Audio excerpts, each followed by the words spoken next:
అదే చెప్తున్నాను సార్. 100 కోట్ల రూపాయలు. ఒక్క నిమిషం ఇస్తాను, ఎక్స్ప్లెయిన్ చేసి ఇస్తాను.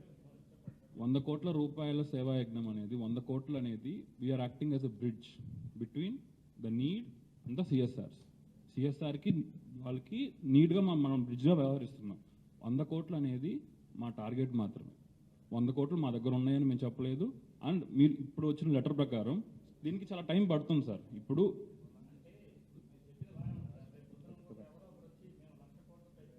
సార్ ఆ కాన్సిక్వెన్సెస్ అన్నీ అదే చెప్పబోతున్నాను.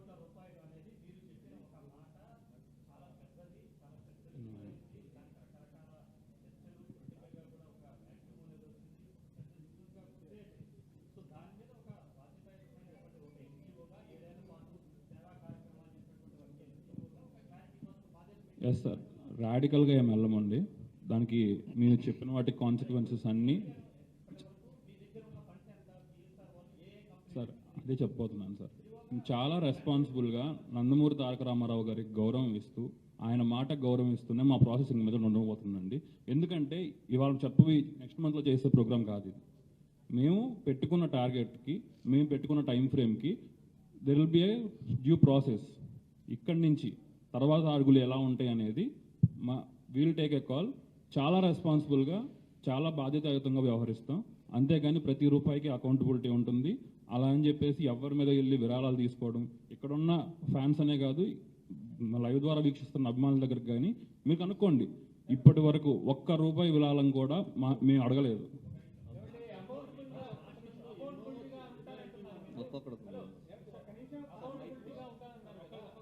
ఇప్పుడు 7 సంవత్సరాల్లో మీరు ఎంత ఖర్చు పెట్టారు, ఎంత ఏ సంస్థలు ఇచ్చాయి, ఎంత ఖర్చు పెట్టారు, 7 ఏళ్ళలో ఏం జరిగింది అని వైట్ పేపర్ ఇవ్వగలరా?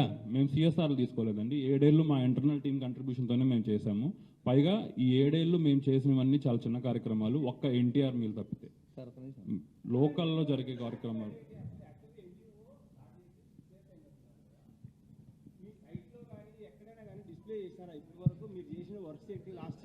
సైట్లో మొత్తం 24 కార్యక్రమాలు. అసలు ఆ కార్యక్రమం అంటే ఏంటి, ఆ కార్యక్రమంలో ఏం చేసాం క్లియర్గా పెట్టాం.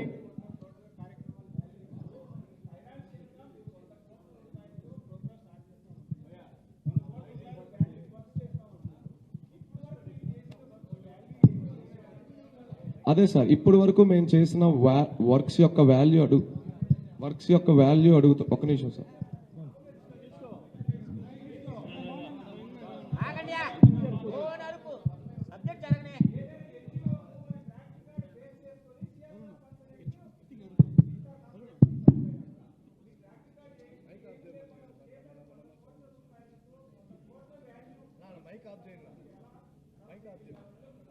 ఇప్పటి వరకు మొత్తం సెల్ఫ్ ఫండెడే సార్. దీనికి ప్రాపర్ లెక్క అంటే చెప్పలేం. ఎందుకంటే ఒక అకౌంట్ ద్వారా కానీ, ఒక కరెంట్ అకౌంట్ ద్వారా కానీ ఏదైనా ఒక ట్రాన్సాక్షన్ జరిగిందంటే దాన్ని చెప్పగలం. మేము అన్నాం కదా సెల్ఫ్ ఫండెడ్. ఎన్టీఆర్ మీల్ విజయవాడలో జరుగుతుంది, ఎన్టీఆర్ మీల్ హైదరాబాద్లో జరుగుతుంది, ఎన్టీఆర్ మీల్ తమిళనాడులో జరుగుతుంది.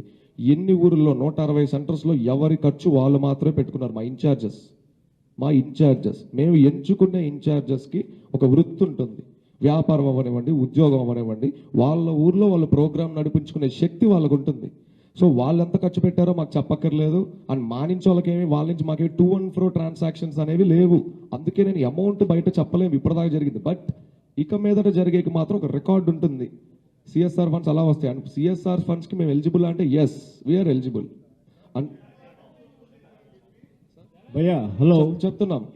ఒక వ్యవస్థని రిజిస్టర్ చేసి 3 సంవత్సరాలు అయి ఉండాలి సిఎస్ఆర్ ఫండ్స్ ఎలిజిబుల్ అవ్వాలంటే. This is the first thumb rule. ఇంకొక 2 రోజుల్లో మేము 3 సంవత్సరాలకి ఎలిజిబిలిటీ ఫస్ట్ క్రైటీరియా వచ్చేస్తుంది. అంటే రాకుండానే, ఎలిజిబిలిటీ రాకుండానే మీడియా సమావేశం ఏర్పాటు చేశారా సార్? ఎలిజిబిలిటీ వచ్చాక ప్రోగ్రామ్ స్టార్ట్ చేస్తున్నాగా. మేము ఎలిజిబిలిటీ రాగానే ఊరువాడ స్టార్ట్ అయిందని చెప్పలేదండి. సిఎస్ఆర్ ఫండ్స్ అనేది గవర్నమెంట్ కన్సైకిల్లో ఉంటుంది. అంటే ఆ నియోజకవర్గ ఎమ్మెల్యే అడిగితేనే ఆ సిఎస్ఆర్ ఫండ్స్ కూడా రిలీజ్ చేస్తారు కొన్ని కార్యక్రమాలకి. అవన్నీ లేకుండా, అవన్నీ తెలియకుండా ఇప్పుడు సిఎస్ఆర్ ఫండ్స్ ద్వారా సేవా కార్యక్రమం అంటారు. అయితే పోస్టర్ లాంచింగ్లో మాత్రం 100 కోట్ల రూపాయలతో ప్రజాసేవ అని కార్యక్రమం అని చెప్పారు. అది ఎంతవరకు, ఇప్పటి వరకు మీరు స్వతహాగా ఏదైనా ఫండ్స్ వేసుకున్నారా? ముందుగా మా జోబుల్లో నుంచి మాకు చాలా వేసుకున్నాం సార్. వేసుకోకుండా వ్యవస్థ ఇంత దూరం రాదు. అలానే మేము ఒక్కళ్ళం వేసుకున్నాం అని చెప్పాలా. రెండోది పోతే గవర్నమెంట్ అప్రూవల్ మాత్రమే ఉండాలంటాం రాంగ్ సార్. గవర్నమెంట్ సీసీలో పెడతాం కాపీ.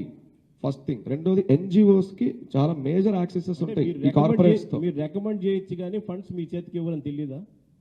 అదే సార్ నేను అంటున్నా, ఫండ్స్ మా చేతికి ఇవ్వకపోతే మాకేంటి సార్ ప్రాబ్లం? ఆ ఊర్లో పని జరుగుతుంది కదా. నేనేమంటున్నా అంటే, నేను చెప్పేది సేవా కార్యక్రమం అంటే మీరు చేయాలి కదా అంటాను. అవును సార్, అది మేము చేసిన ప్రాసెస్ కదా సార్. రిపోర్ట్ తయారు చేసేది మేము. గవర్నమెంట్ ప్రజలకు చేసేది సార్ గ్రౌండ్ లోకి వెళ్తుంది మేము. దాంట్లో మీకేం సంబంధం? గ్రౌండ్ లోకి వెళ్తుంది మేము. గవర్నమెంట్ ప్రజలకి CSR ఫండ్స్ తో సేవ చేస్తుంది, దాంతో మీకేం పని? అక్కడే చెప్తున్నాను కదా సార్, మన ఆంధ్రప్రదేశ్ కేటాయించిన ఒక 4% CSR ఫండ్స్ లో చాలా తక్కువ మొత్తం మాత్రమే రూరల్ డెవలప్మెంట్ మీద వెళ్తున్నాయి.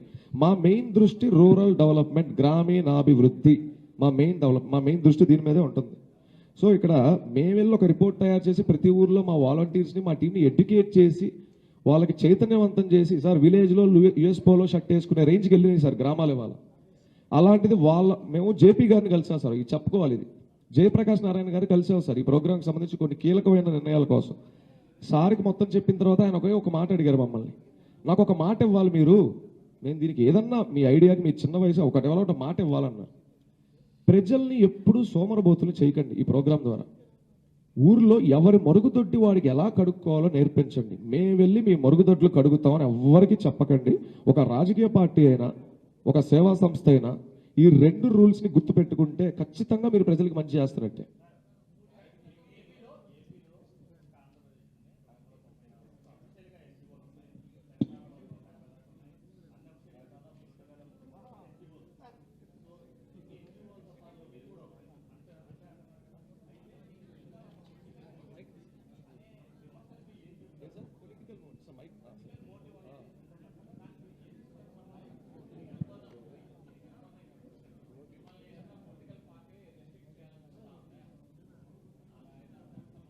ఫస్ట్ ఆఫ్ ఆల్ మీ వెనక ఎవరో ఉన్నారని ఒక 5 రోజుల నుంచి ఒకటే రాసేస్తున్నారు. మా వెనకాల నిజంగా ఎవరూ లేరు. ఆయన మీద ఒక ఎమోషన్ ఉంది. రామారావు కూడా ఉన్నారని కాదు ఇక్కడ తర్వాత. రామారావు గారు అసలు మా వెనకాల ఎందుకు ఉంటారు సార్? ఆయన మీద ప్రేమ మట్టుకే ఉంది. ఎందుకంటే మేము చేస్తుంది ఆయన కోసం కాబట్టి, ప్రజల మంచి కోసం కాబట్టి.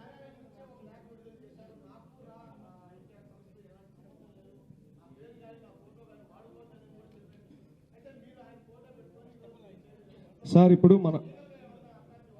అదే సార్, మన ఇంట్లో మనకు ఒక కుటుంబం ఉంటుంది సార్, లేదా మన ఫ్రెండ్ సర్కిల్ ఉంటుంది. ఎప్పుడు పక్కన ఒక 2 ఫ్రెండ్స్ ఉంటారు. ఆ 2 ఫ్రెండ్స్ ఏం చెప్తున్నారో మాత్రమే మనం వింటాం, కానీ ఆ గేటు బయట అల్లాడిపోయేవాడిని మనం అంత ఫాస్ట్గా చూడలేము సార్.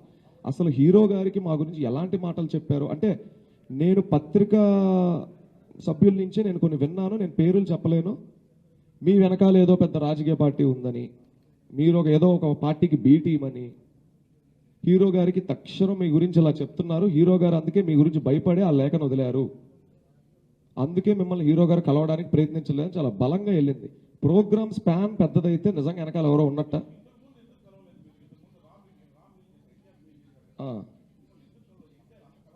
సార్ 2024 జనవరి 8న కరోనా నుంచి మీరు సర్వీస్ చేస్తున్నారు.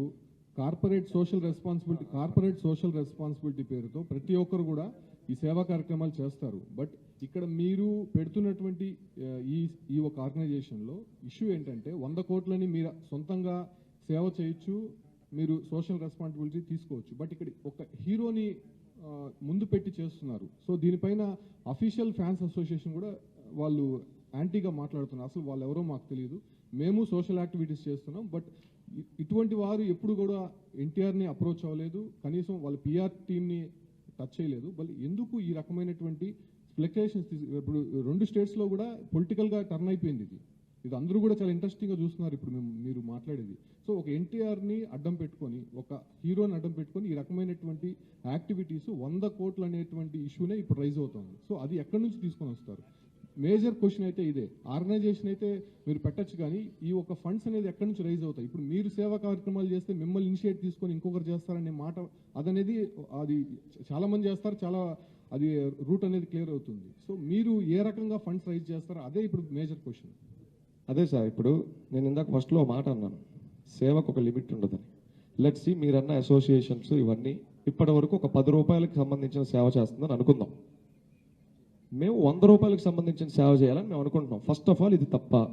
ఏమాత్రం తప్పు కాదు సార్.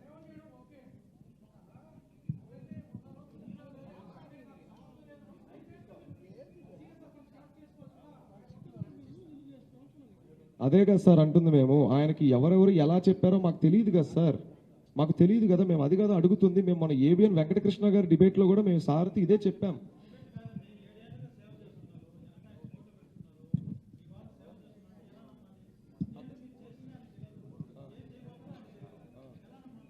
ఇన్నేళ్ళు చేసింది ఆయనకు తెలియదని అనుకుంటున్నారా? అంటే కాదు.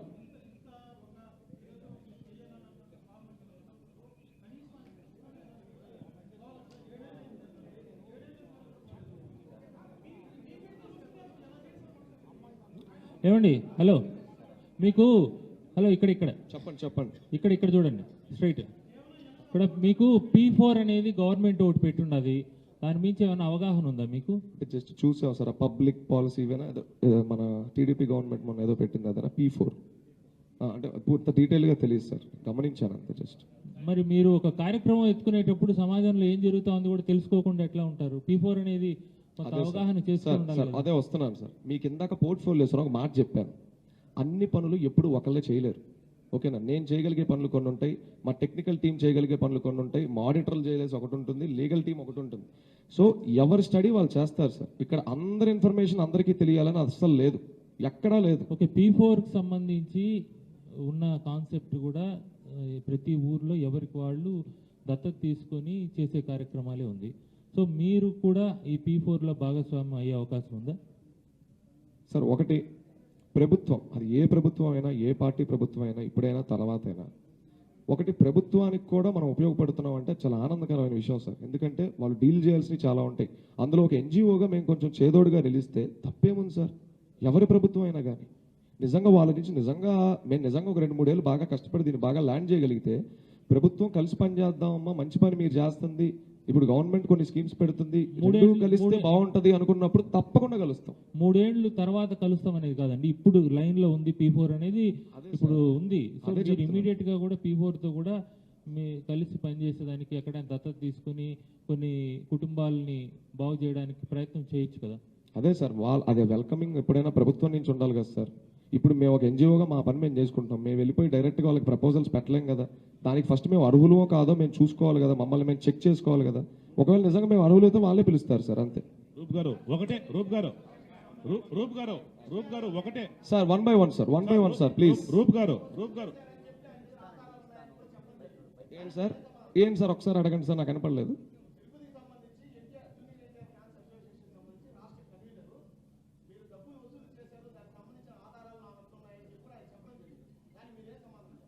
ప్రూఫ్ మనకి కథనాలు వద్దు సార్, ప్రూఫ్లు ఉంటే పెట్టండి. ఇవ్వమనండి సార్. ఇప్పుడు నాకు ఎవరో దృష్టికి తెచ్చారు మన మీడియా మిత్రులే, ఏఎస్పీ గారిని కలిశారు, మీ మీద కంప్లైంట్ ఇచ్చారు, మీరు తప్పు చేస్తున్నారు అన్నారు. ఆ కంప్లైంట్ పేపర్లో అవి కూడా పెట్టి మేము తప్పు చేసి ఉంటే వాళ్ళ అదే బయట ఉన్న పోలీస్ శాఖ గారు వాళ్ళకి థ్యాంక్స్ చెప్పుకోవాలి సార్. ముందు మర్చిపోయాను, వారు మమ్మల్ని అరెస్ట్ చేయొచ్చు.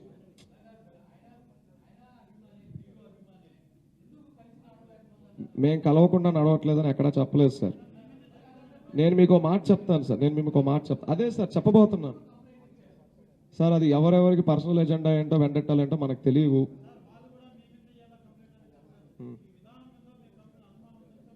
అనుమానం ఉంటే ఇన్వెస్టిగేషన్ జరుగుతుంది. లా అండ్ ఆర్డర్ అనేది ఒకటి ఉంది, ఇన్కమ్ ట్యాక్స్ ఉంది, ఈడీ ఉంది, సిబి ఉంది, సిబిఐ ఉంది, సిఐడి ఉంది.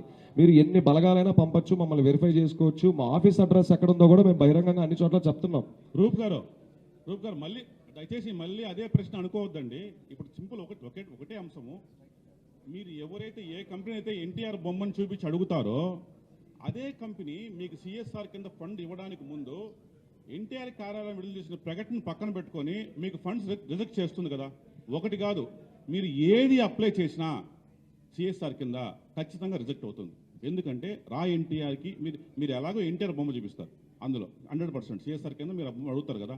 అదే రా ఎన్టీఆర్ సంస్థ అప్లై చేస్తే మీకు వచ్చి ఎన్టీఆర్ విడుదల చేసిన ప్రకటన మీకు చూపించి మీకు ఫండ్ రిజెక్ట్ చేస్తారు కదా. అన్ని చోట్ల మీకు ఎదురు కాకూడదు, అలాంటి సందర్భం రాదనుకుంటున్నారా? ఈ స్టేట్మెంట్ కరెక్ట్గా 5 రోజుల కిందటే వచ్చింది సార్ మా రామారావు గారి ఆఫీస్ నుంచి. ఎన్టీఆర్కి సంబంధం లేదు అని. అందుకే మేము వెంటనే ఒక న్యూస్ ఛానల్ అడిగినప్పుడు మేము డిబేట్లో మొరపెట్టుకున్నాం, మేము పడుతున్న కష్టాలు ఇది, మా ప్రాబ్లమ్స్ ఇవని.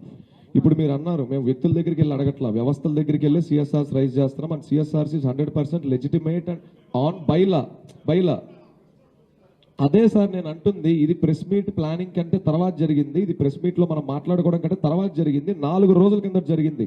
దీని వెనకాల ఎవరున్నారు, ఎందుకు ఇలాంటి స్టేట్మెంట్ వచ్చింది, 7 సంవత్సరాలుగా కష్టపడి పనిచేస్తున్న ఒక వ్యవస్థ మీద ఇలా వేయడానికి గల రీజన్స్ ఏంటి, ఇవేం మాకు తెలియవు కదా.